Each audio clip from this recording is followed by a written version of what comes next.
ఓం శ్రీ గురుభ్యో నమ. శ్రీమాత్రే నమ. శ్రీమాతరం శరణం శరణం ప్రపర్థే. అందరికీ ఆ జగదంబ యొక్క ఆశీర్వాదం, ఆ తల్లి యొక్క అపారమైన కరుణ, అనంతమైన కృప మీపై ప్రసరించి సర్వకాల సర్వావస్థలయందు మీరందరూ సకల ఆయురారోగ్య భోగభాగ్యములతో విలసిల్లాలని ఆ తల్లిని మనస్ఫూర్తిగా నేను కోరుకుంటున్నాను. ఈ మధ్యలో తెలంగాణ రాష్ట్రంలో ఎన్నికల సందర్భంగా కొంతమంది సుజ్ఞాన సంపన్నులు, కాలజ్ఞాన ద్రష్ట కళా ప్రపూర్ణులైనటువంటి వేదాంతులు, జ్యోతిష్య పండితులు సోషల్ మీడియాలో చాలా ఫేమస్ అవుతున్నారు. ఎంత ఫేమస్ అవుతున్నారంటే సిద్ధాంతాన్ని ప్రపంచానికే ఒక దిక్సూచికగా, సిద్ధాంతాన్ని ప్రపంచానికి ఒక మూలమకుటంగా తెలియపరిచేటంత గొప్పగా సందేశాలు ఇస్తున్నారు. సోషల్ మీడియాలో యూట్యూబ్ ఓపెన్ చేయగానే ప్రముఖుల యొక్క వీడియోలు ఈ మధ్యలో చాలా ట్రోల్ అవుతున్నాయి. ఏమని? రాష్ట్ర రాజకీయాలను ఉద్దేశించి 2 నెలల ముందు, ఒక 3 నెలల ముందు వాళ్ళు మాట్లాడిన విషయాలు కానివ్వండి, రాష్ట్రంలో ఫలానా పార్టీ అధికారంలోకి వస్తుంది, ఫలానా వాళ్ళు ముఖ్యమంత్రి అవుతారు, ఫలానా వాళ్ళు డైరెక్ట్ ముఖ్యమంత్రిగా ప్రమాణ స్వీకారమే చేస్తారని చెప్పేసి ఉద్ధాంత సిద్ధాంత పండితులు, మహోగ్ర జ్ఞాన సంపన్నులు, అమోఘమైన తపశక్తి కలిగిన వాళ్ళు, నిరంతరము అకుంఠిత దీక్షతో సంకల్ప శక్తి సమానమైనటువంటి తపశ్చర్యలో ఉన్నవాళ్ళు, మంచి మంచి విద్వత్తు కలిగిన వాళ్ళు, అంటే కాలజ్ఞాన సిద్ధాంతానికి ఆజ్యం పోసిన వాళ్ళు, మంచి మేధావులు, సనాతన ధర్మాన్ని వీపున వేసుకొని సదా ధర్మం గురించి మాట్లాడుతూ ధర్మానికే బానిసలై ఉండి, ధర్మానికే కట్టుబానిసలై ఉండి, ధర్మమే ప్రతి ఊపిరిగా, ధర్మమే ధ్యేయంగా, ధర్మమే జీవితంగా బ్రతికే వాళ్ళు ఈ మధ్యలో సోషల్ మీడియాలో బాగా వైరల్ అవుతున్నారు. వాళ్ళంతా ఎవరో ఒకసారి నేను చూపిస్తాను, చూడండి. మన టీఆర్ఎస్ పార్టీకి బలమైనటువంటి అనుకూలం, గ్రహ యొక్క అనుగ్రహం, దైవానుగ్రహం అన్నది స్పష్టంగా కనపడుతుంది. కాబట్టి మన తెలంగాణ పార్టీయే టీఆర్ఎస్ పార్టీనే 100% 100% కూడా గెలుస్తుంది. ఇక్కడ తెలంగాణలోకి వచ్చేసరికి ఎలక్షన్ కోడ్ వచ్చినటువంటి డేట్, ఎలక్షన్ జరిగే డేట్, కౌంటింగ్ డేట్, ఈ 3 లగ్న చక్రాలని చూసిన తర్వాత నాకున్నటువంటి సూక్ష్మ పరిజ్ఞానంలో 69 నుంచి 70 సీట్లు, 72 సీట్లతో కల్వకుంట్ల చంద్రశేఖరరావు సీఎం అవుతాడు. అందులో ఎలాంటి సందేహం లేదు. ఒకవేళ ఇది కనుక తప్పు అయితే భవిష్యత్తులో నరసింహాచార్యులు అనే వ్యక్తి పొలిటికల్ జాతకాన్ని చెప్పడం ఇక నుంచి. భవిష్యత్తులో రాబోయేటువంటి ముఖ్యమంత్రి తెలంగాణ రాష్ట్రానికి కేసీఆర్ గారే. ఇప్పుడు ఈ 2023 ఎలక్షన్లో గనక చూసుకుంటే ఇప్పుడు అధికారంలోకి మళ్ళీ బీఆర్ఎస్ పార్టీ వచ్చే అవకాశము 100% కనిపిస్తుంది. దీంట్లో ఎలాంటి సందేహం లేదు. కాకపోతే ఇప్పుడున్నటువంటి ప్రస్తుత పరిస్థితుల కాలంలో సీట్లు కొన్ని తగ్గేటటువంటి అవకాశాలు మాత్రమే కనిపిస్తున్నాయి. ఇతర పార్టీల్లో ఉన్నటువంటి వారి యొక్క జాతక పరిశీలన, కేసీఆర్ గారి జాతక పరిశీలన చేస్తే మాత్రం కేసీఆర్ గారిదే ఖచ్చితంగా భిన్నంగా ఉన్నటువంటి స్థితులు ఇప్పటికీ కూడా. కొంతమంది వీరు ఖచ్చితంగా హ్యాట్రిక్ కొడతారు అని అన్నారు. అది ఖచ్చితమైనటువంటి విషయమేనండి. కేసీఆర్ గారు ఖచ్చితంగా హ్యాట్రిక్ కొట్టారు. అయితే అమ్మా ఒక మాటగా చెప్పాలంటే మళ్ళీ పూర్తిగా కూడా టీఆర్ఎస్ వస్తుంది. ఎన్ని ప్రయత్నాలు చేయండి, ఎవరైనా దూసుకురండి, ఎంతైనా ఎంతమంది అయినా దూకండి, మళ్ళీ ఈసారి కూడా హ్యాట్రిక్ కొట్టే పరిస్థితులలోనూ 6, 100 అయినా 100, 126 అయినా వచ్చేది టీఆర్ఎస్ అండి. అందులో సందేహమే లేదు. తప్పనిసరిగా ఆయనే ముఖ్యమంత్రి అవుతారు. తప్పనిసరిగా బీఆర్ఎస్ పార్టీ అనేది ఇక్కడ తెలంగాణ ప్రభుత్వాన్ని మళ్ళీ తిరిగి 3వసారి నెలకొల్పుతుంది. వారే పాలిస్తారు. దాదాపు 76 సీట్లు వస్తాయి. పొత్తుల దగ్గర 76 సీట్లతో వాళ్ళు గవర్నమెంట్ని ఫామ్ చేస్తారు. డైరెక్ట్ సీఎం కేసీఆర్ గారు సీఎం గారు, డైరెక్ట్ కేటీఆర్ సీఎం, డైరెక్ట్ ప్రమాణ స్వీకారమే కేటీఆర్ గారు చేస్తారు 2023 అని చెప్పేది. నాకున్న సబ్జెక్ట్ ప్రకారము ఎలాగైనా సరే బీఆర్ఎస్ పార్టీ రూలింగ్లోనే ఉంటుంది. 2024లో కంటిన్యూషన్లో భాగంగా అవుతుంది. ఇంకొక 5 ఏళ్ళు, మళ్ళీ 5 ఏళ్ళు పక్కాగా తప్పనిసరిగా. చూశారు కదా, నేను ఇంతవరకు చెప్పినటువంటి మేధావులు, ఉత్తములు, పండితులు, సరస్వతి పౌత్రులైనటువంటి వాళ్ళు వీళ్ళే. అంటే వీళ్ళు చెబుతున్న విషయం ఏంటంటే తెలంగాణ రాష్ట్రంలో ఎన్నికల కన్నా ముందే భవిష్యవాణి చెప్పారు. బీఆర్ఎస్ పార్టీ అధికారంలోకి వస్తుంది, ఫలానా వాళ్ళు ముఖ్యమంత్రిగా డైరెక్ట్ ప్రమాణ స్వీకారం చేస్తారు, ఇక తిరుగు ఉండదు, ఇన్ని సీట్లు వస్తాయి, ఇంత మెజారిటీతో వాళ్ళు గెలుస్తారని చెప్పేసి ముందే వాళ్ళు భవిష్యవాణి చెప్పారు. ఈ చెప్పిన వాళ్ళు ఎవరో కాదండి, మన సనాతన ధర్మంలో ఉన్నటువంటి వారసులు. ఇప్పుడు ఆ విషయాలని మీరెందుకు చెబుతున్నారు స్వామీజీ అని మీరు అనుకోవచ్చు. మరేం లేదండి, సోషల్ మీడియాలో ఈ మధ్యలో ప్రతి ఒక్కరు యూట్యూబర్స్ కానివ్వండి, ప్రముఖ ఛానల్స్ వాళ్ళు కానివ్వండి, వీళ్ళని ట్రోల్ చేస్తూ, వీళ్ళేదో చెప్పారని వీళ్ళని ట్రోల్ చేస్తూ, వీళ్ళ ట్రోలింగ్ని బేస్గా చేసుకొని ధర్మాన్ని ఎత్తి చూపేటట్టుగా వీళ్ళు మాట్లాడుతున్నారు. ఎవరైతే సోషల్ మీడియా ప్లాట్ఫామ్ మాధ్యమంగా ఈ మధ్యలో ప్రతి ఒక్కరిని ట్రోల్ చేస్తూ, ప్రతి ఒక్కరిని కామెంట్ చేస్తూ వీడియోలు చేస్తున్న యూట్యూబ్ ఛానల్స్ కానివ్వండి, కొన్ని ప్రముఖ టీవీ ఛానల్స్ కానివ్వండి, ఈ మధ్యలో వీళ్ళని బాగా ట్రోల్ చేస్తున్నారు. ఎప్పుడైతే టీఆర్ఎస్ పార్టీ ఓడిపోయి కాంగ్రెస్ అధికారంలోకి వచ్చి మాననీయ ముఖ్యమంత్రి రేవంత్ రెడ్డి గారు ముఖ్యమంత్రి అయిన తర్వాత, కేసీఆర్ గారు, కల్వకుంట్ల చంద్రశేఖరరావు గారు ఓడిపోయిన తర్వాత వీళ్ళని బాగా తిప్పేస్తున్నారు యూట్యూబ్లో. ఏ నిమిషానికి ఆ నిమిషం వీళ్ళ వీడియోలో వేస్తున్నారు. సరే, వాళ్ళు ఏదో చెప్పారు, వీళ్ళు గెలిచారు, అదంతా భగవంతుని యొక్క కృపాశీలత, ఆశీర్వాదము. ఇది ఒక రాజనీతిలో అంతర్భాగం. రాజనీతిలో ఇది ఒక పెద్ద కుతంత్రం అన్నమాట. ఎవరు ఎప్పుడు ఎలా గెలుస్తారో, ఏ పన్నాగంతో, ఏ కోణంతో గెలుస్తారో మనం చెప్పడం సాధ్యం కాదు. మహామహులకే ఇది సాధ్యం కానటువంటి విషయం. రాజనీతిని, రాజధర్మాన్ని అనుసరించి చేసిన వాళ్ళు, గెలిచేవాళ్ళు, ఓడేవాళ్ళు, దాని యొక్క సర్క్యులేషనే సపరేట్. అది అంత సిద్ధాంత పటిమతో ఉద్ధాంతం చేసి చెప్పాల్సినంత అవసరం కూడా లేదు. కానీ ఈ మహానుభావులు, ఈ గొప్పవాళ్ళు ఎందుకు చెప్పారో ఏంటో ఆ భగవంతునికే తెలియాలి. సరే, ఈరోజు నేను వాళ్ళ గురించి మాట్లాడడానికి గల ముఖ్య కారణం ఏమిటంటే, నాకు హైదరాబాద్ నుంచి ఒక ప్రముఖ టీవీ ఛానల్ వాళ్ళు ఫోన్ చేశారు.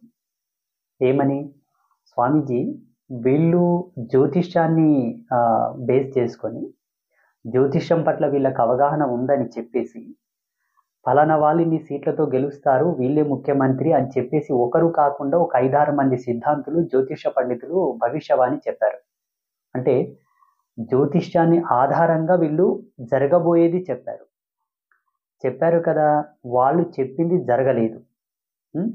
జరగనప్పుడు జ్యోతిష్యం తప్ప, వీళ్ళు తప్ప లేదు. జ్యోతిష్యం కరెక్టు, వీళ్ళు కరెక్టు, కాలమే వీళ్ళను వంచడానికి ఇటువంటి ట్రాక్ ఏదైనా ఏర్పాటు చేసిందా? ఇదంతా భగవంతుని మాయన.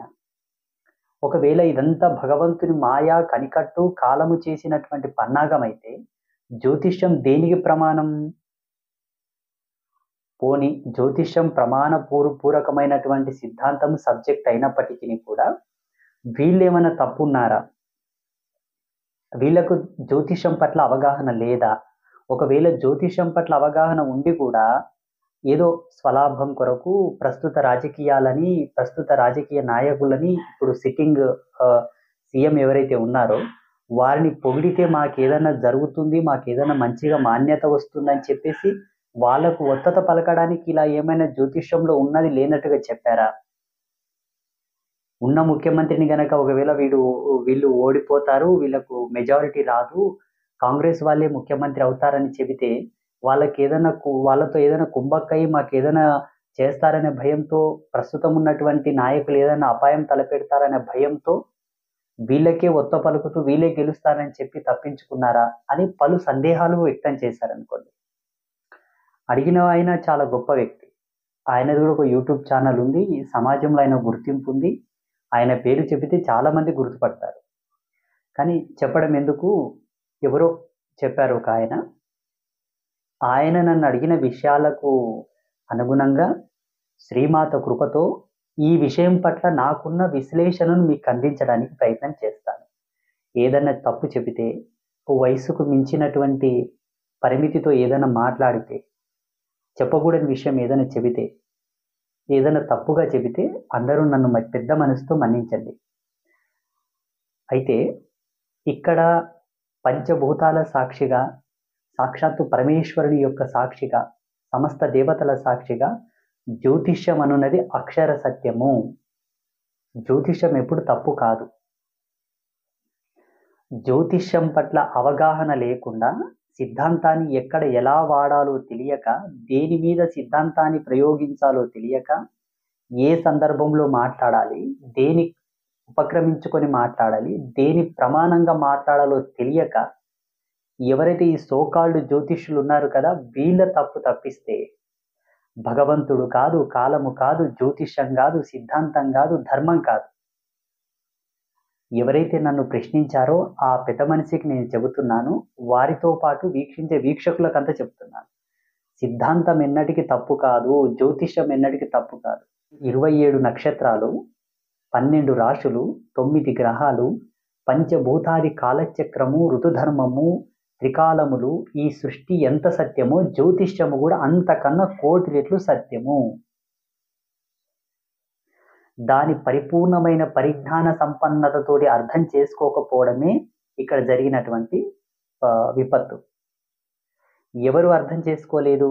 ఎవరైతే వ్యక్తుల మీద జాతకాలు చెబుతూ, వ్యక్తులను ఉద్దేశించి, అందులో ప్రముఖులను ఉద్దేశించి జాతకాలు చెప్పేవాళ్ళు ఎవరైతే ఉన్నారో వీళ్ళందరూ కూడా వారి వారి యొక్క తప్పిస్తే ఇక్కడ సిద్ధాంతానిది కానీ, దైవంది కానీ, ధర్మానిది కానీ, జ్యోతిష్యాన్ని కానీ ఏ తప్పు లేదు.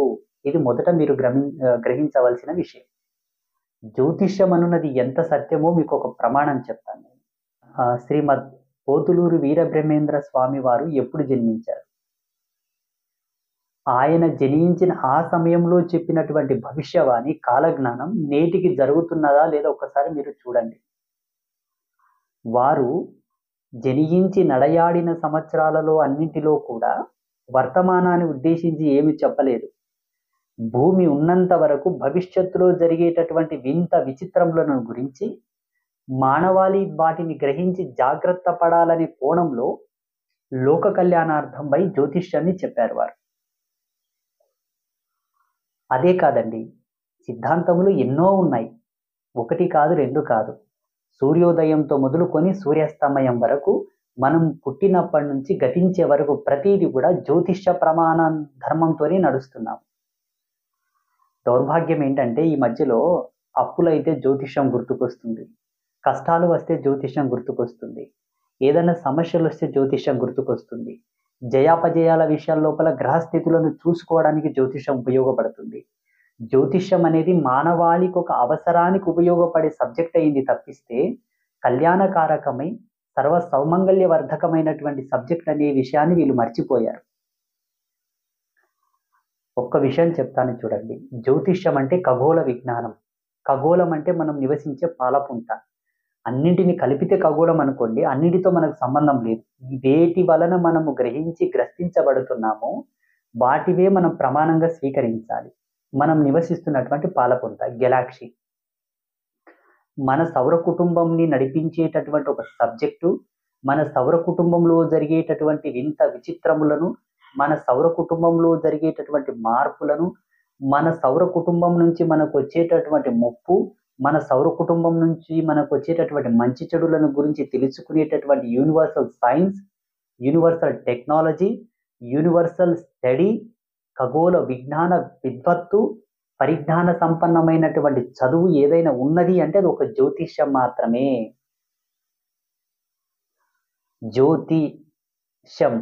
జ్యోతిష్యం అంటే అర్థం ఏంటంటే, ఈ విశ్వాంతరాలలో ఎవరైతే జ్యోతి స్వరూప శక్తితో ప్రజ్వరిల్లుతున్నారో, అఖండ చైతన్య స్వరూపమైనటువంటి జ్యోతి ఏదైతే దేదీప్యమానంగా వెలుగుతున్నదో ప్రకాశము, ఆ జ్యోతిని తెలియపరుస్తూ ఆ జ్యోతి అయినటువంటి చిదానంద స్థితిలో మనం కలియడానికి చెప్పేటటువంటి ఒక మార్గము, ఉత్తమ సోపాన మార్గమైనటువంటి చదువే జ్యోతిష్యం.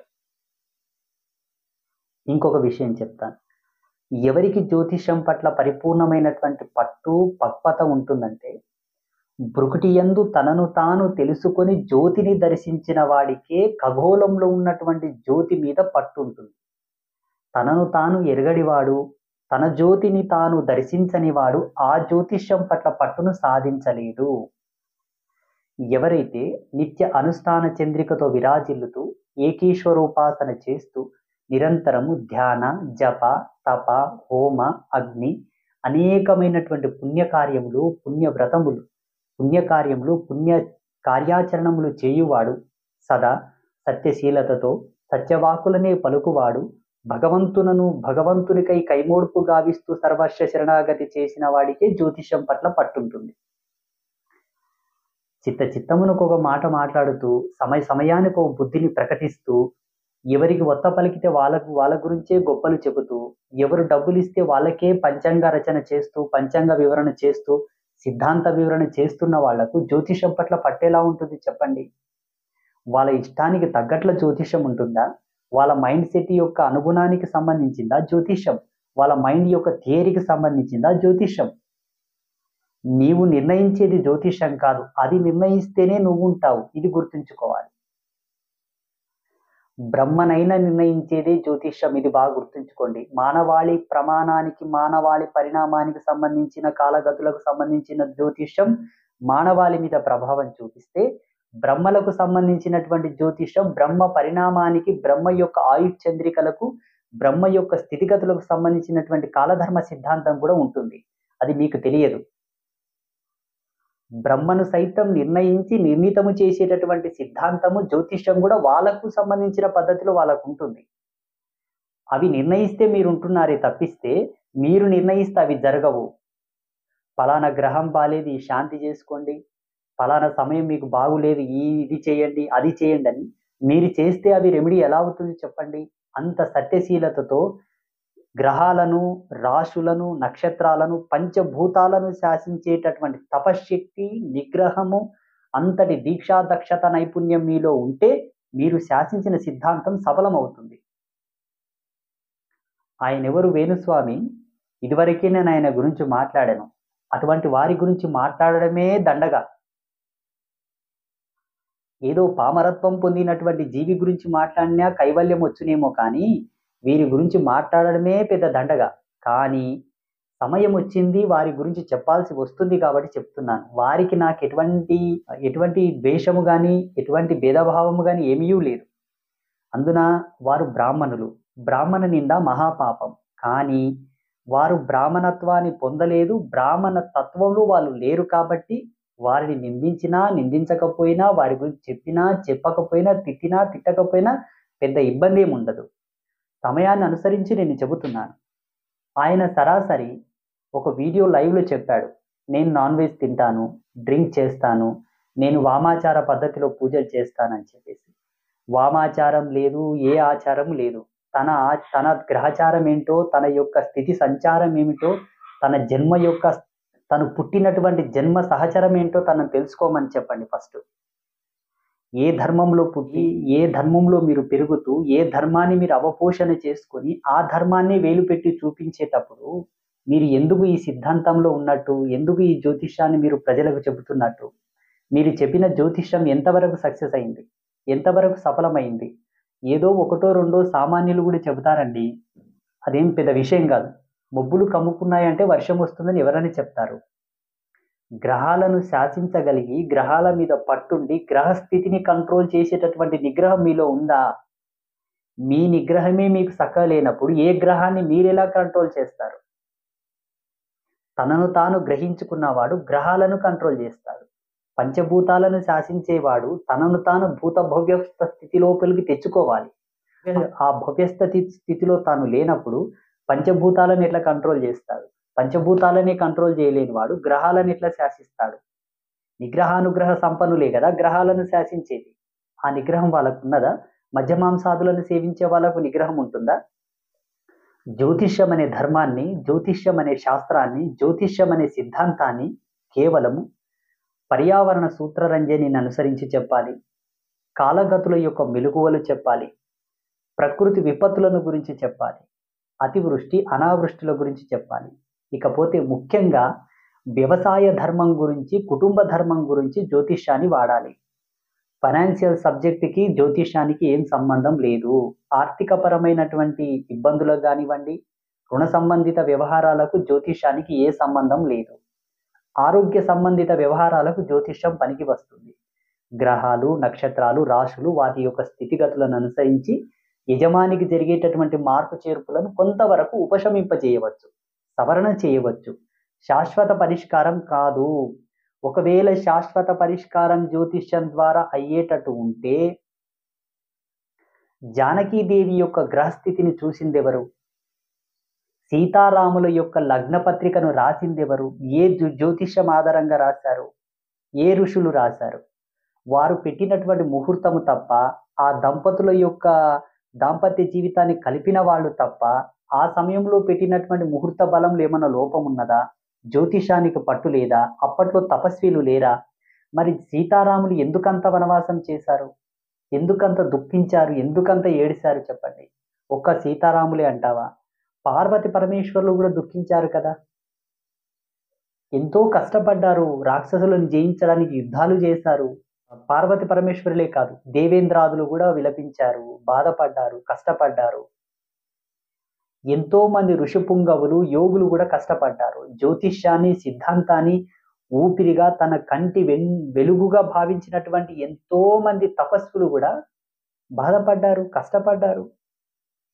మహాభారత కాలంలో ఎన్నెన్నో కష్టాలు ఎదుర్కొన్నటువంటి ధర్మమూర్తులు, వేదవిధులు, పుణ్యమూర్తులు చాలా మంది ఉన్నారు. వాళ్ళకంత జ్యోతిష్యం తెలియదా? అప్పుడు రెమెడీలు లేవా? అసలు హోమధూమాదులు లేవా? యజ్ఞయాగాది క్రతువులు లేవా? పూజలు లేవా? ఇప్పుడేదో కొత్తగా మీరు అన్ని సృష్టిస్తున్నారేంటి అర్థం కాదు. పోని సృష్టిస్తున్నారు, మానవాళిని సన్మార్గంలో నడిపి సిద్ధాంతం యందు అనురక్తి కలిగించి వాళ్ళకు ధర్మాన్ని తెలియపరుస్తున్నారు అనుకుంటే అది లేదు. కేవలం వాళ్ళ జాతకాలు చెప్పి వాళ్ళకి రెమెడీలు ఇచ్చి తద్వారా ఏదో మీరు పొందడానికి చెబుతున్నారే తప్పిస్తే ఒక్కరికన్నా జ్యోతిష్యం పట్ల అవగాహన కల్పిస్తున్నారా?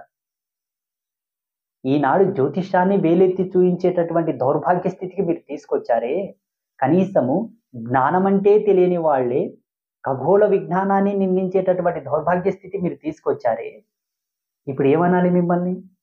మీరేదో చెప్పారు, జరిగేదేదో జరిగిపోయిందండి, మాకే సంబంధం లేదు. కానీ సనాతన ధర్మంలో ఉంటున్నాము కాబట్టి ధర్మానికి ఎదుటివారు వేలెత్తి చూపించేటటువంటి హానికారకమైనటువంటి చర్యకు పాల్పడినందుకు సాటి సాధువుగా చెప్పే ధర్మం హక్కు నాకున్నది కాబట్టి చెబుతున్నాను. మీకు సిద్ధాంతం పట్ల అవగాహన లేకపోతే చెప్పకండి.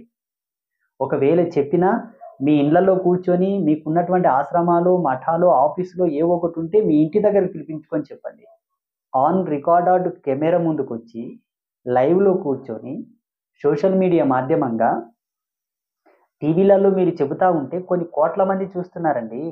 ఆనాడు మీరు చెప్పింది జరగకపోయేసరికి జనాలలో ఉన్నటువంటి నమ్మకాలన్నీ కూడా సన్నగిలిపోయి సిద్ధాంతం పట్ల వాళ్ళకి అవగాహన లేకుండా సిద్ధాంతం అంటేనే వేస్ట్, ట్రాష్, ఇదేం పనికిరాంది, చెప్పేది ఒకటి జరిగేది ఒకటి అవుతుంది, వీళ్ళ దగ్గరికి వెళ్ళే లాభం లేదని చెప్పి ఈ ధర్మాన్ని నిందించడం మొదలు పెడతారు. దేశ అస్తిత్వాన్ని నిందిస్తారు, జాతీయత భావాలు కోల్పోతారు. ఈ దేశ మూల మకుటమైనటువంటి సనాతన సంస్కృతి నిందించి హేళన చేసి చివరికి పరమతాలకు ఒత్త పలుకుతారు. ఇది జరుగుతున్నటువంటి దౌర్భాగ్యం. మీ పాటికి మీరు ఏదో చెబుతున్నారు, ఎక్కడి నుంచి ఎక్కడి వరకు నష్టం జరుగుతుందో ఒకసారి చూడండి. కనీసం చేతితో తినడమే రానివాడు పంచభక్ష పరమాన్నాలను నిందించాడట. వాడు తినలేదు, చూడలేదు, వండలేదు, కనీసం తినడానికే రానివాడు, చేతితో తినడమే తెలియని వాడు, తినడానికే రానివాడు పంచభక్ష పరమాన్నాల నిందించాడట. ఇది ఎంత హాస్యాస్పదంగా ఉంది చూడండి. ఇప్పుడు ప్రస్తుత సమాజం అలా అయిపోయింది. ఒక 5-6 మంది నాకు ఫోన్ చేశారు, ఏమండి సిద్ధాంతులంతా జ్యోతిషం చెప్పారు, జ్యోతిషం సరిగ్గా జరగలేదు, వాళ్ళు చెప్పింది ఏది జరగలేదు, ఒకరి పేరు చెప్తే ఇంకొకరు ముఖ్యమంత్రి అయ్యారు, రాష్ట్ర రాజకీయాలే మారిపోయాయి, ఇప్పుడు జ్యోతిషం తప్పాలన్నా వీళ్ళు తప్పనాలని చెప్పేసి అడుగుతున్నారు. ఏం చెప్పాలి చెప్పండి? అసలు రాజకీయాన్ని అనుసరించి రాజకీయ నాయకులకు జ్యోతిషం చెప్పాలని ఏ శాస్త్రంలో ఉన్నది? సినీ సెలబ్రిటీల గురించి జ్యోతిషం చెప్పమని ఏ శాస్త్రంలో ఉన్నది? ఇదంతా వారి స్వలాభం అండి. ఏదో 4 కాసులకు ఆశపడి ఇంత ఫేమ్ వస్తుంది, ఏదో పేరు ప్రఖ్యాతలు వస్తున్నాయి అని చెప్పేసి చెబుతున్నారు తప్పిస్తే సిద్ధాంతాన్ని ఇందులో ఏ దోషం లేదు. దయచేసి సిద్ధాంత దూషణ చేయకండి. శాస్త్ర దూషణ మహాపాపం. శాస్త్రం సాక్షాత్ పరమేశ్వర ప్రోక్తం.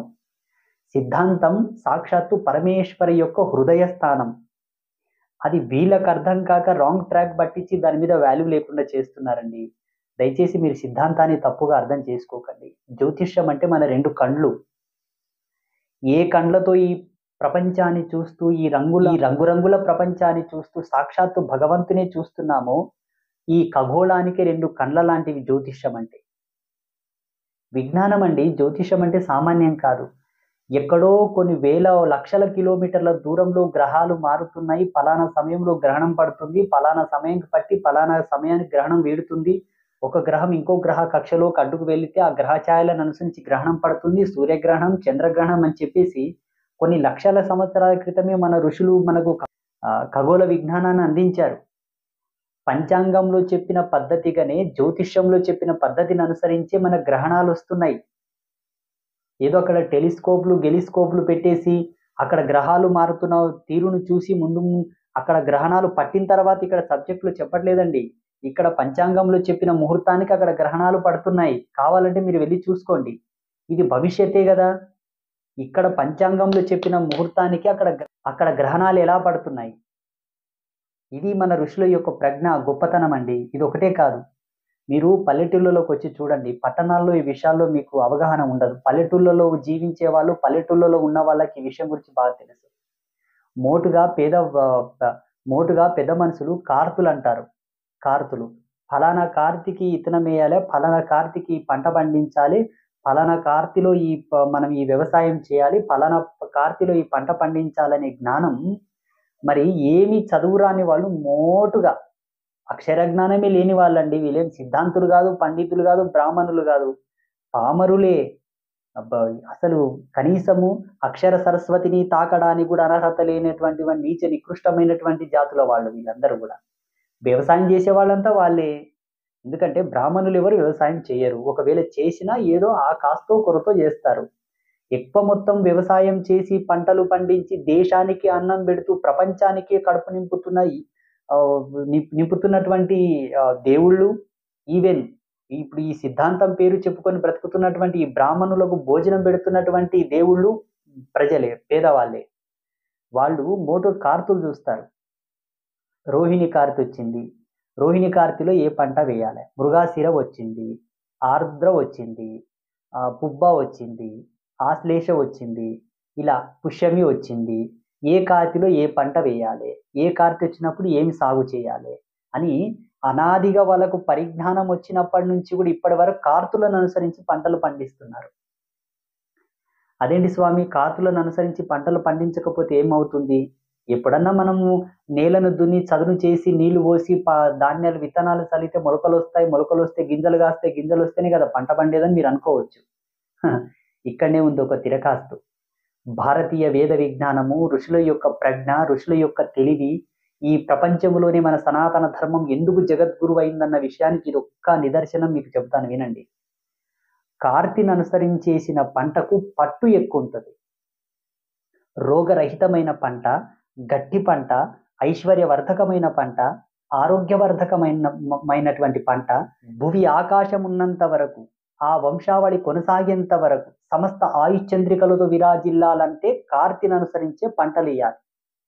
పట్టెక్కుంటుందండి. రోగరహితమైన పంట, గట్టి పంట, దృఢమైన పంట, శౌర్యవర్ధకమైనటువంటి పంట, సంపూర్ణ వీర్యవర్ధకమైనటువంటి పంట అండి ఆ కార్తెను అనుసరించి పంటలు పండించడం అనేది. అందుకే పాతకాలంలో రోగాలు తక్కువ ఉండేవి, గట్టిగా ఉండేవాళ్ళు, ఎక్కువ కాలం బ్రతికేవాళ్ళు.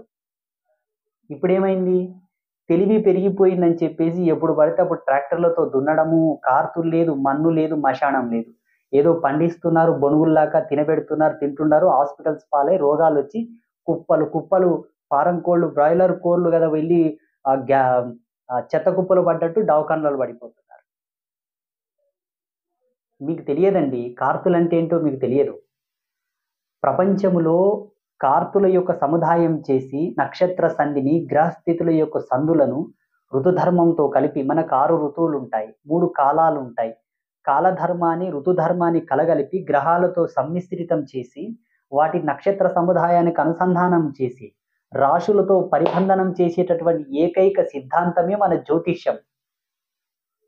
నేచర్, ప్రకృతి సంయోగ క్రియలకు అనుసంధానంగా జ్యోతిష్యాన్ని వాడుతూ మానవాళి కళ్యాణానికి వాడబడింది జ్యోతిష్యం తప్పిస్తే ఏదో అప్పులైపోయినాయి, రోగాలు వచ్చిపోయినాయి, ఈ యజ్ఞం చేయి, ఆ యజ్ఞం చేయి, ఏంటండి ఈ దౌర్భాగ్యము?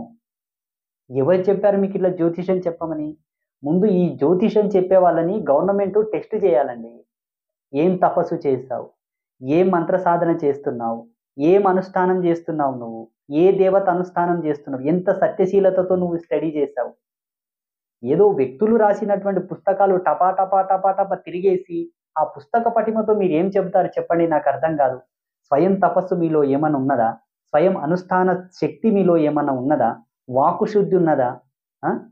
ఏం చేశారు మీరు? అసలు డబ్బుల కొరకు సిద్ధాంతాన్ని మీరు వాడేది. బాగా గుర్తుంచుకోండి. సత్యమైనటువంటి వాక్కు ఒకటి చెప్తాను మీకు. సంసార సారథ్యం కొరకు సిద్ధాంతాన్ని వాడడం మహాపాపం. మోటుగా పెద్ద మనుషులు అనేవాళ్ళండి, సాధువుల సొమ్ము వేశ్యల సొమ్ము సంసార ధర్మానికి పనికిరాదు.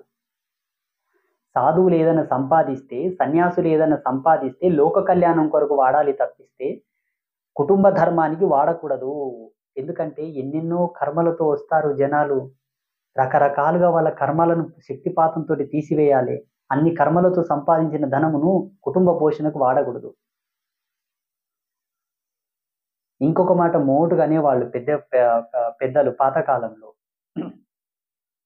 గద్దెబాడు ఒంటిబాడు సంసారానికి పనికిరాదనేవాళ్ళు. అంటే మోటుగా అప్పట్లో ఎరుకలి వాళ్ళు గద్దె చెప్పేవాళ్ళు. ఆ గద్దె చెప్పగా వచ్చిన డబ్బు ఏదైతే శరీరాన్ని అమ్ముకొని వచ్చినటువంటి డబ్బుతో కుటుంబ పోషణ చేయకూడదన్నమాట. అర్థమవుతుందా?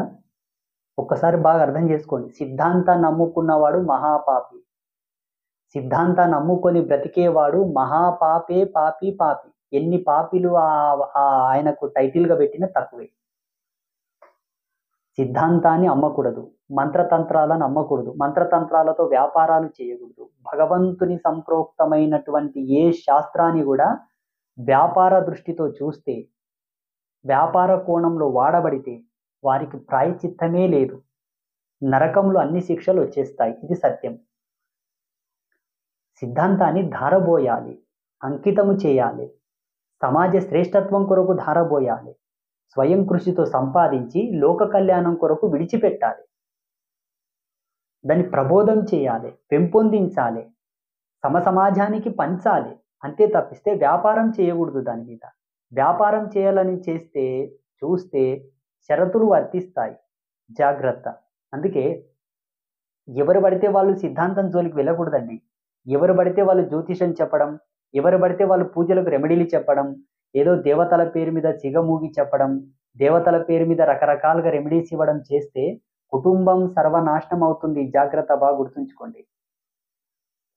భగవంతుడు అంటే ఆషమాచి కాదు, సిద్ధాంతం అంటే మంత్రతంత్రాలంటే ఆషమాచి కాదు. అందుకే మా జన్మ యొక్క సత్యాన్ని మేము ఎరిగి, మా కర్మ ఏంటో మాకు తెలిసి, మేము ఇప్పుడేంటి, పోయిన జన్మలేంటి, ఇక ముందేంటో సర్వం తెలుసుకొని ఆత్మ సన్యాసంలో ఉన్నాం. కుటుంబంతో జీవించాలనే ఆశ మాకుండదా? శరీర ధర్మాన్ని గురించి సమస్త వివరాలు సేకరించి, శరీర ధర్మానికి సంబంధించినటువంటి అన్ని అర్థములు నెరిగి, వీర్య ధర్మం, జన్మధర్మం, తల్లిదండ్రుల యొక్క ప్రాముఖ్యత, జననీ జనకుల యొక్క సత్యశీలత మాకు తెలుసు. ఆ తెలిసిన సత్యాన్ని ఎరిగి కూడా ఆత్మ సన్యాసంలో ఉన్నామంటే ఎంత అంతరార్థం ఉండునో ఒకసారి గ్రహించండి. ఎందుకు జన్మిస్తున్నారు, ఎందుకు జన్మనెత్తుతున్నారు, ఈ జన్మకున్నటువంటి అర్థం ఏమిటి, దేహ ధర్మం ఏమిటి, కుటుంబ ధర్మం ఏమిటి, సమాజ ధర్మం ఏమిటి అన్నీ తెలుసుకోండి. తెలుసుకొని సమాజానికి తెలియపరచండి. అంతేగాని ఈ రంగురాళ్ళు, ఈ మంత్రాలు, ఈ తంత్రాలు, ఈ యంత్రాలు ఎటుపోతున్నారు, ఏం చేస్తున్నారు ఒకసారి మిమ్మల్ని మీరు ఆలోచించుకోండి ప్లీజ్. దయచేసి మిమ్మల్ని మీరు తెలుసుకోండి. తెలుసుకున్న తర్వాత వీటిని మీరు ఆచరించండి. మీరు అనుకున్నంత సులభతర సాధ్యం కాదు ఇది. సంగీతానికి చింతకాయలు రాలుతాయా, మంత్రాలకు చింతకాయలు రాలుతాయా అన్న విషయాన్ని విశదీకరించుకునేటటువంటి స్థితిలో అంత ప్రజ్ఞాపాఠవాలు మీలో లేవు. ఈరోజు ఈ వీడియో మాధ్యమంగా నేను చెబుతున్నది ఒకటే, జ్యోతిష్యం అనున్నది ఆడంబరము కాదు, జ్యోతిష్యం అనున్నది ప్రదర్శన కాదు, జ్యోతిష్యం అనున్నది వ్యాపారము కాదు, జ్యోతిష్యం అనున్నది పరమాత్మ సంప్రోక్తమైనటువంటి ప్రమాణము. అందుకు సత్యము, ధర్మము, నీతి, సదాచార సంపన్నమే ప్రమాణం. అలా ఉండు వారికి జ్యోతిష్యం మీద పట్టు ఉంటుంది, సంపూర్ణమైన పట్టు. ఆ జ్యోతిష్య పట్టును స్వలాభం కొరకు వాడబడదు. ఎవరైతే జ్యోతిష్యాన్ని స్వలాభానికి వాడుతాడో అది తప్పు, అది ఎన్నటికీ పనిచేయదు, చెల్లు.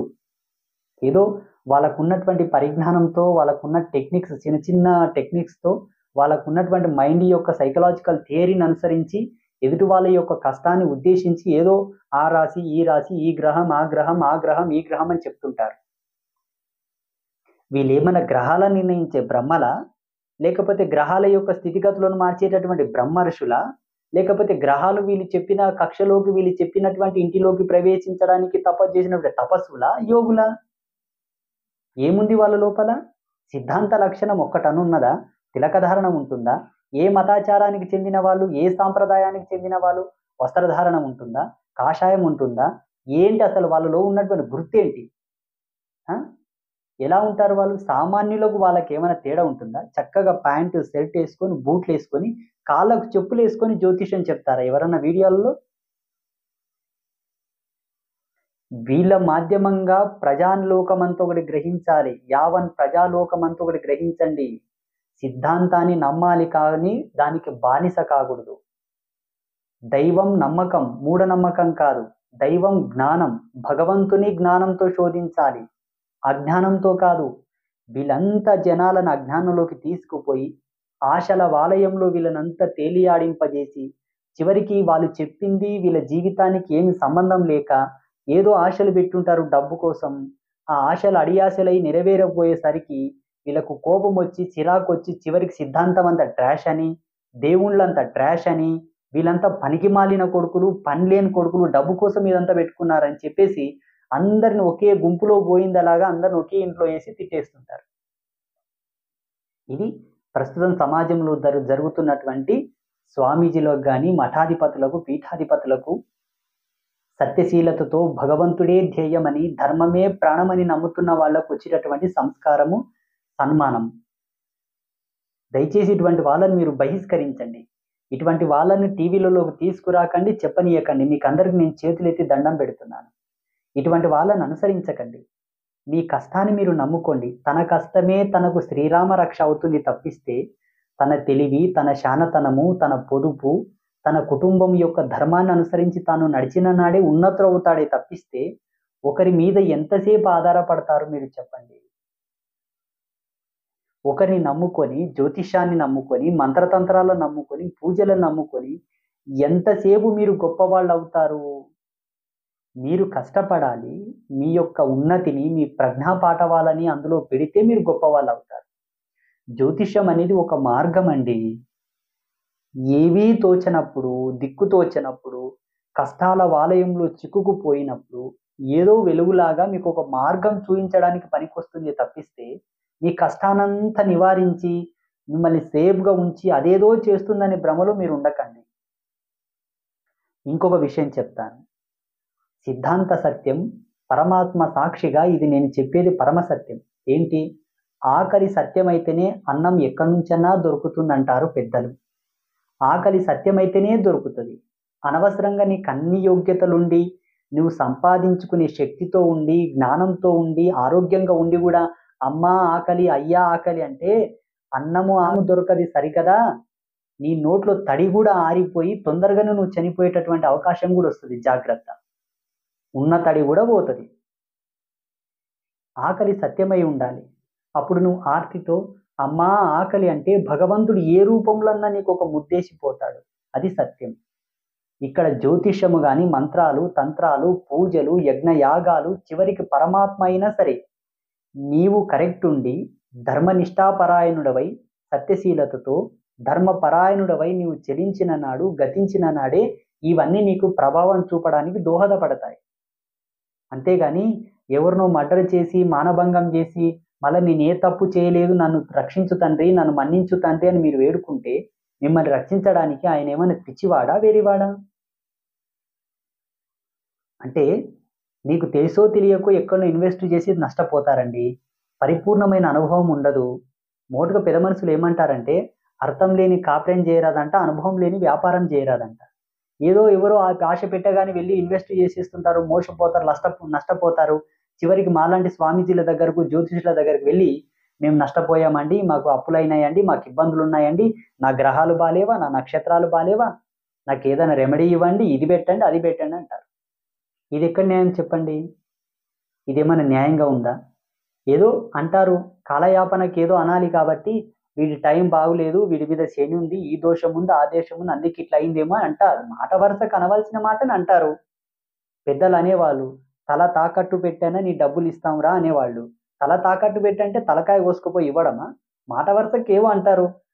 అవతలి వాళ్ళు ఏదో గ్రహాలు బాలేవంట, శని కూర్చున్నదంట అనేసరికి బెంబెలెత్తిపోయి నా మీద శని ఉన్నాడేమో, ఇదంతా చేసిస్తున్నాడేమో, అందుకే అప్పులైనవేమో, అందుకే నష్టపోయానని చెప్పేసి ఇంకెక్కడ వెళ్ళాలి. సగం సమయం ఈయన వెళ్ళిపోయి సాధించాల్సింది సాధించక చివరికి మిగిలేది జీరో.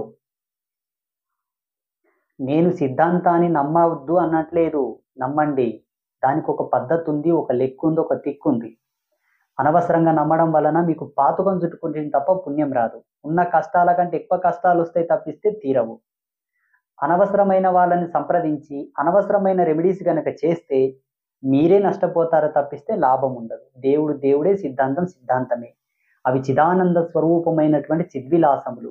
అవి ఎన్నటికి వాడవు, తరగవు. ఎవరో ఏలెత్తి చూపించినంత మాత్రాన వాటి వన్య తగ్గదు, వాటి విలువ తగ్గదు.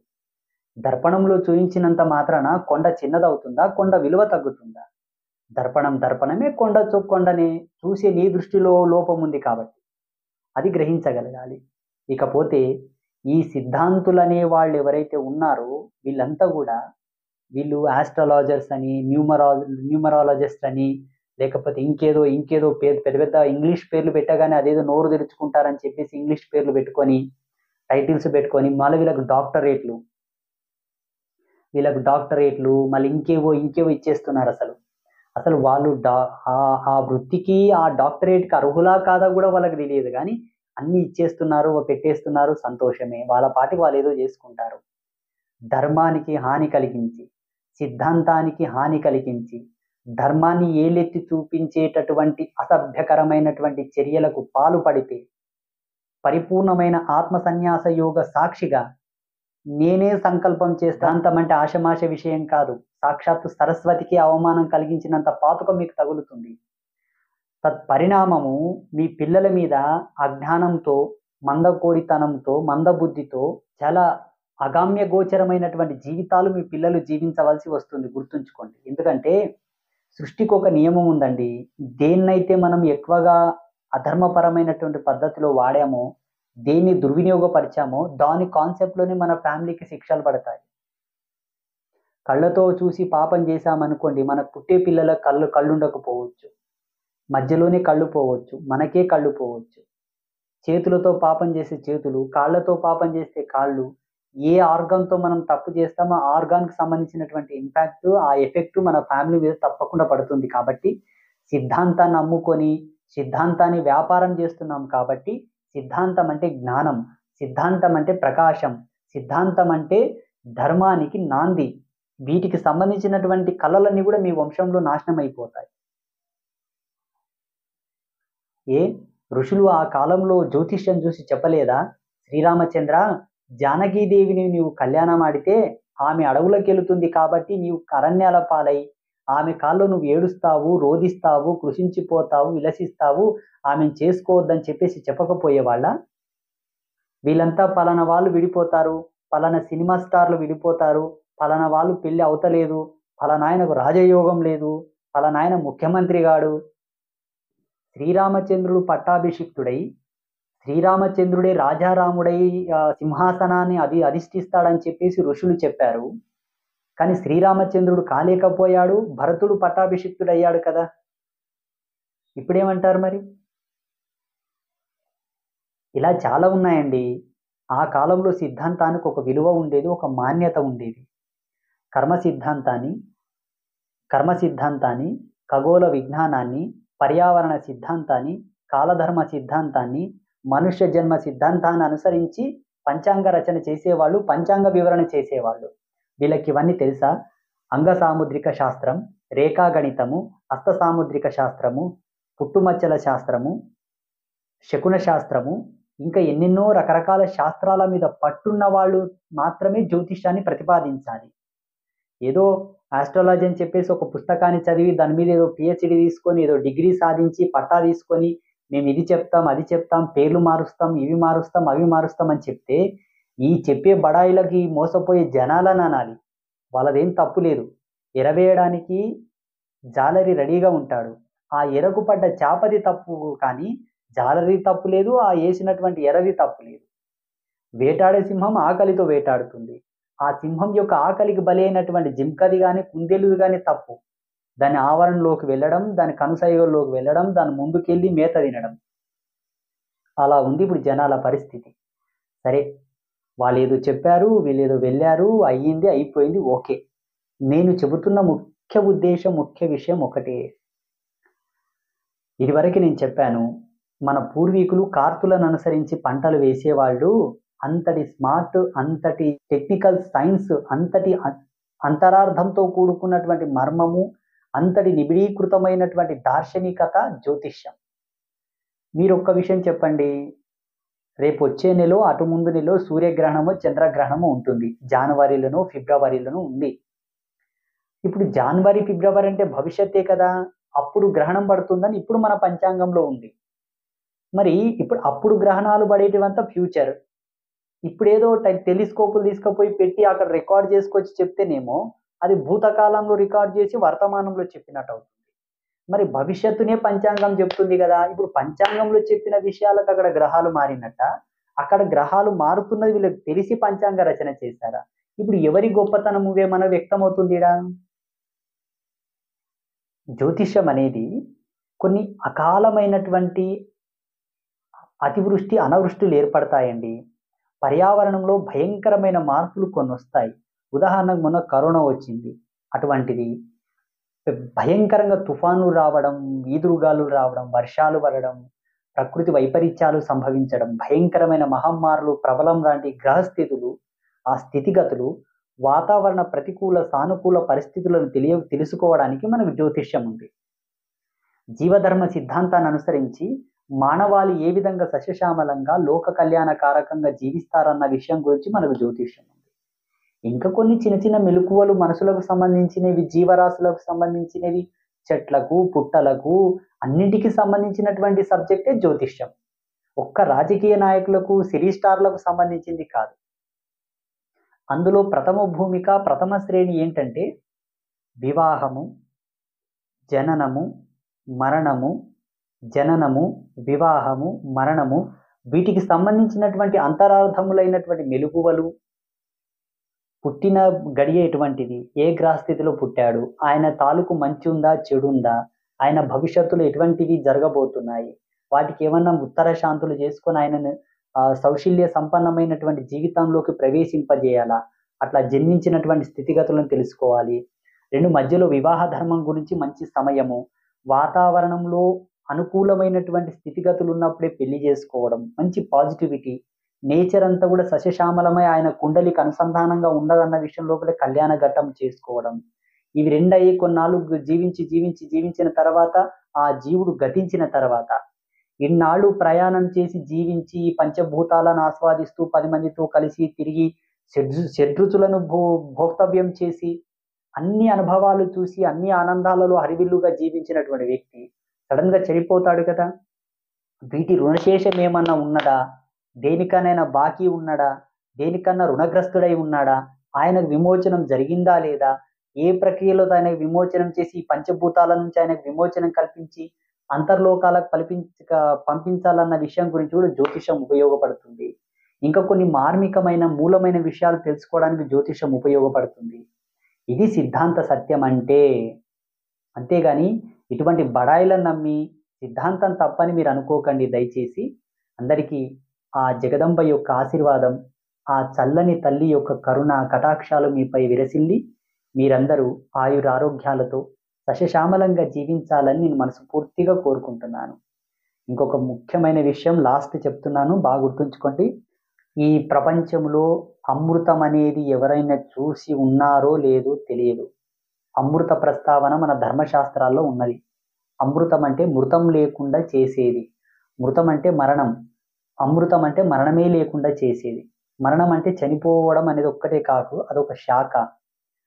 ధనం, సంతతి, సమృద్ధి, ఆయుష్, ఐశ్వర్యం ఇవన్నీ కూడా చనిపోకుండా, నశ్వరం కాకుండా శాశ్వతంగా ప్రజ్వరిల్లడానికి సమస్త కళలకు దోహదపడేటటువంటి ఏకైక అమృత సమానమైనటువంటి ధర్మం మన సనాతన ధర్మం. ఈ ధర్మం యొక్క మూలాలు గొప్పతనం చెప్పాలంటే నాలాంటి సన్యాసులు 1,000,000 మంది అయినా సరిపోరు. ఇంత గొప్ప అమృత సమానమైనటువంటి ధర్మము, అమృతం కన్నా 1,000,000 రెట్లు గొప్పదైన ధర్మము ఈ ధర్మాన్ని మీరు అర్థం చేసుకోండి. అవహేళన చేయొద్దు, హేళన చేయొద్దు. దయచేసి మీకు అందరికి నా రిక్వెస్ట్, నా విన్నపము. మన ధర్మం చాలా గొప్పది. ఏదో తెలిసి తెలియని మిడిమిడి జ్ఞానస్తులు చెప్పినంత మాత్రాన మీరేమీ బాధపడాల్సిన అవసరం లేదు. జ్యోతిష్యం గురించి ఇంకా మీకు చాలా విషయాలు చెప్పాలి. ముందు ముందు ఇంకా కొన్ని వీడియోలు చేసి చెప్తాను ఏంటి జ్యోతిష్యం అనేది. ఇప్పుడు ఏంటంటే వీళ్ళను ఉద్దేశించి కొన్ని విషయాలు చెప్పాలి కాబట్టి చెప్తున్నాను. వీళ్ళను జ్యోతిష్యులు అనడం కన్నా వ్యాపారవేత్తలు అనడం మంచిది. అంటే ఆధ్యాత్మిక వ్యాపారవేత్తలు వీళ్ళంతే, డబ్బు కొరకే ఇదంతా చేస్తున్నారు, మిగతా ఏమీ లేదు. సిద్ధాంతం యందు వీళ్ళకు అనురక్తి లేదు, సిద్ధాంతం పట్టు లేదు. రెండవది, వీళ్ళకు డాక్టరేట్లు ఇవ్వడము, ప్రముఖమైనటువంటి బిరుదులు ఇవ్వడం కూడా దండగా. ఏదో వ్యవసాయం చేసి 10 మందికి అన్నం పెట్టే వాళ్ళకు డాక్టరేట్లు ఇస్తే పుణ్యం వస్తుందేమో. రోజు పశువులను మేపుకొచ్చి కష్టపడి వాటికి సేవ చేసి పాలు పితికి పాలు లేని చంటి బిడ్డలకు పాలు అందిస్తున్న రైతులకు బిరుదులు ఇస్తే మంచిదేమో నా ఉద్దేశం ప్రకారంగా. ఎన్నో డ్రైనేజ్ ఏరియాల లోపల ఎన్నో డ్రైనేజీలు శుభ్రపరిచి మురికి కాలువలు కడిగి పర్యావరణాన్ని వాతావరణాన్ని అంతా కూడా మొత్తం శుద్ధి చేసి పారిశ్రామికుల కన్నా మీ ఇవార్డులు ఇస్తే మంచిదేమో, కానీ వీళ్ళకి ఇచ్చి లాభం లేదు. ఏసీ రూమ్లలో కూర్చుంటారు, ఏసీ కార్లలో తిరుగుతారు, లగ్జరీ లైఫ్ జీవిస్తారు. 3 పూటలు సృష్టిగా తినకూడని ఆ దౌర్భాగ్యపదమైనటువంటి దౌర్భాగ్యములన్నీ కూడా తింటారు. పద్ధతితో జీవించరు, అనుష్ఠానంలో ఉండరు, సదా భగవంతుని నామాన్ని పలకరు, పుణ్యమూర్తులై పుణ్యచరితులై జీవించరు. అలా జీవించినా వాళ్ళకు 10 రూపాయలు ఇస్తే కూడా పుణ్యం వస్తుందేమో, ఇచ్చిన డబ్బంతా వృధా చేస్తారు. విందు విలాసాలకు వాడుతారు, రకరకాలైనటువంటి అసభ్యకరమైనటువంటి చర్యలకు పాల్పడతారు. నాకు చాలా మంది చెప్పారు, ఏంటి స్వామీజీ ఈ మధ్యలో మా పబ్బుకి బ్రాహ్మణులు ఎక్కువ వస్తున్నారని అన్నారు. లేదండి, వాళ్ళు బ్రాహ్మణులు కాదు, మీరు అట్లా భ్రమపడకండి, బ్రాహ్మణులు ఎప్పుడు అట్లా రారని చెప్పేసి నేను వాళ్ళని డైవర్ట్ చేస్తాను ఇంకా. ఎందుకంటే బ్రాహ్మణ నింద మహాపాపం. నాకు తెలుసు బ్రాహ్మణులు అంటే ఎంత గొప్పవాళ్ళు, బ్రాహ్మణులు అంటే ఏంటన్న సబ్జెక్టు ఆ విశిష్టత నాకు తెలుసు. కాబట్టి అలా అనడానికి కారణం ఏమిటి? ఈ వేణుస్వామి లాంటి వాళ్ళు ఇటువంటి దౌర్భాగ్యులను ఉండనియకూడదు. మెయిన్ వాళ్ళను ఉండనివ్వడం వల్లనే సమాజంలో అందరికీ చెడ్డ పేరు వస్తుంది. పంటకు చీడపడితే పంటంతా నాశనం అయిపోయినట్టుగానే ఒక్కరి వల్ల అందరికీ చెడ్డ పేరు వస్తుంది. ఈనాడు కల్వకుంట్ల చంద్రశేఖరరావు గారు, మాననీయ మాజీ ముఖ్యమంత్రి గారు ఓడిపోవడం, ఇప్పుడున్నటువంటి నూతన ముఖ్యమంత్రి ఎవరైతే రేవంత్ రెడ్డి గారు ఉన్నారు, వాళ్ళ యొక్క అదృష్ట యోగం, పెద్దలు చేసిన పుణ్యము, శ్రమ, ఎంత కష్టపడ్డారో, ఎంత శ్రమించారో, ఎంత మైండ్ వాడారో, ఎంత టెక్నికల్గా వాళ్ళు గెలిచారో. ఇక్కడ జ్యోతిష్యం ఏం పనిచేస్తుంది, గ్రహాలు ఏం పనిచేస్తాయి నాకు అర్థం కాదు. ఏదో గోచార రీత్యా కొన్నింటిని శకునపూర్వకంగా చెప్పాలి తప్పిస్తే నొక్కి ఒక్క నుంచి చెప్పడం ఏంటి అసలు నాకు అర్థం కాదు. వీళ్ళ బలుపు ఇదంతా, వీళ్ళ దులుసు, డబ్బు. ఒకవేళ కేసీఆర్ గారు గెలిచారనుకోండి, గెలిచి ఉంటే నేను చెప్పాను నా భవిష్యవాణి జరిగిందని పెద్ద వజ్రాల కిరీటం పెట్టించుకుందామనే పన్నాగం వీళ్ళదంతా. సత్యం తెలిసినా 1,000 సార్లు ఆలోచించి చెప్పమని చెప్పేది ధర్మం. అంతేగాని నాకు సత్యం తెలిసిందని అహంకారంతో ప్రదర్శిస్తే గిట్లనే ఉంటుంది. అందరికీ ఆ జగదంబ యొక్క ఆశీర్వాదం అండి. ఓం శ్రీ గురుభ్యో నమః, శ్రీమాత్రే నమః. నేను ఏదైనా తెలిసి తెలియక తప్పు మాట్లాడితే, ఎక్కువ చెప్పితే, ఎక్కువ మాట్లాడితే, ఎవరి మనసునైనా నొప్పించి ఉంటే నన్ను మన్నించండి. అంతా ఆ జగదంబ యొక్క కృప. హరి ఓం తత్సత్.